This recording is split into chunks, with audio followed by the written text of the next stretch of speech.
So actually, naging scholar ako ni Governor Joel Reyes dati. Nung time na magkaroon siya ng screening dito sa Coron Coliseum, na kung saan isa nga rin po ako sa mga pinalad na mabigyan ng pagkakataon na may pagpatuloy kong aking pag-aaral doon sa kolehiyo. So, nagkaroon ng screening doon sa mga tao at nakikita ko po yung pagpupursige ni Governor Joel Reyes dati na matulungan lalo yung mga mahihirap na katulad namin. Lalo pag ikaw ay nabibilang doon sa maraming miyembro ng pamilya.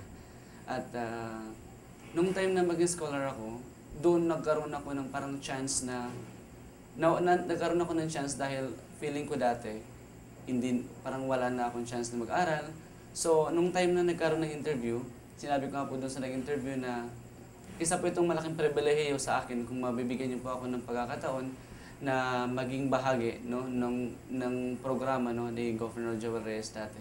Na kung saan isa po sa mga naging parang aim or parang naging gusto niyang mangyari is magkaroon ng isang Palawenyo na magpapakilala hindi lamang sa kanyang pamilya kundi doon mismo sa buong lalawigan ng Palawan. So ayun nga po, pinalad ako na makapasok doon sa scholarship. Although nandun yung expectation ko talaga na parang wala, pero nung time na tinuloy ko pa rin yung enrollment ko doon sa college, which is kumuha ko ng education dito sa PSU Coron. At isa po yun sa mga naging malaking utang na loob ko kay Governor, na kung saan nakikita ko po yung puso niya na kung paano yung pagtulong niya sa tao, na hindi lamang siya dahil alam si Governor Joel Reyes nagmula din dito sa Coron eh. So nakikita ko po yung puso niya, yung puso ng taong to na walang ibang ginusto kundi makatulong doon sa pamilya ng lalo't higit yung mga tao na talagang napakaraming magkakapatid. So dahil nga po doon, nagpapasalamat po ako kay Governor dahil isa po ako sa mga nabigyan ng pagkakataon na maging bahagi ng scholar niya, na kung saan ang aim nga po, tulad ng sinabi ko, ay maiangat hindi lamang yung dito sa Coron kung saan ako nagmula, kundi maiangat din at makilala na sabi nga niya po doon sa kanyang programa na sabi nga po, ang Palawenyo ay angat kahit kanino. Ibig sabihin, doon po yung programa niya na ibinibigay doon sa mga mahirap na even though ang kahirapan ay hindi hadlang para magtagumpay ang isang tao. So, yun po yung nakikita kong aim ni Gov. Kasi, ilang termino ang lumipas, halos walang talo si Governor. Magmula sa pinakamababang posisyon hanggang sa sumunod, tapos step, sumunod hanggang na maabot niya yung Governor. So, ibig sabihin, sa ganito pong paraan, makikita natin yung puso ng taong ito na tumulong, hindi lamang sa kanyang sarili, hindi niya iniisip yung makilala siya ng kahit sinong tao, kundi makita niya rin yung nakakatulong siya doon sa tao.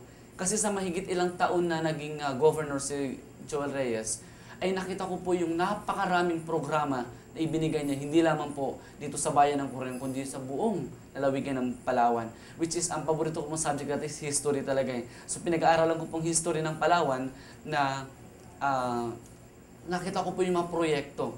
Yung mga proyekto na hindi siya pangsosyalan, kundi makatulong mismo sa mga tao. No? Isa rito yung tinatawag na infrastruktura.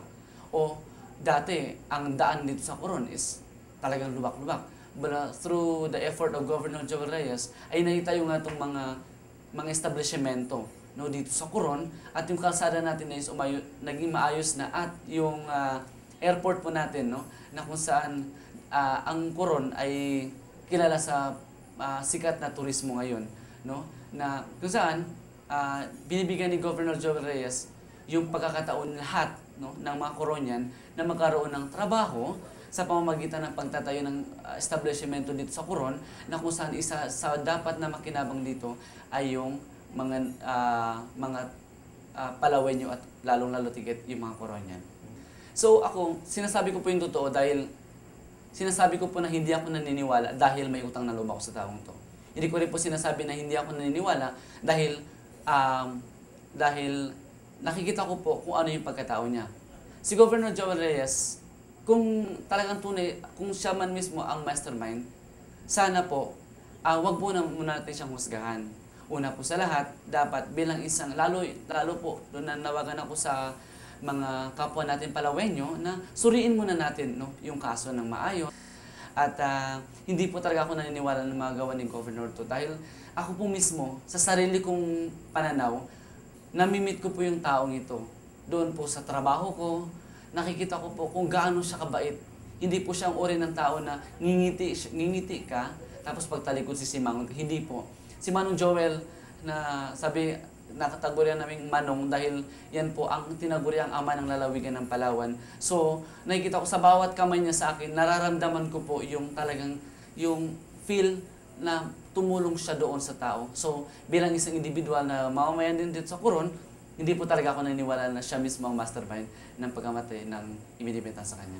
Si Gov, nakikita ko mismo yung heart niya talaga. Even ngayon, kahit nga ngayon na hindi siya governor, masalubong mo siya kahit saan, nandun pa rin yung, Manong Joel, may ngapon. So, magandang hapon, may ngatin pa rin. Nandun pa rin yung puso niya talaga na, lalo yung mga nakikita niya na medyo hirap sa buhay. Talagang ito siguro, yung pagtulong, importante sa kanya yung pagtulong niya sa sariling kababayan niya, yun yung pinaka-importante sa lahat. Kasi kung talagang masama ang taong to, dapat hindi niya po napaunlad ng ganito ang Coron, lalo higit ang Palawan. Kasi katulad nga po nung sinabi ko, sa halos ilang beses na naging governor yan, nakikita po natin kung ano yung improvement na meron ng Palawan ngayon. Kung sino ang Palawan ngayon at kung ano ang Palawan ngayon.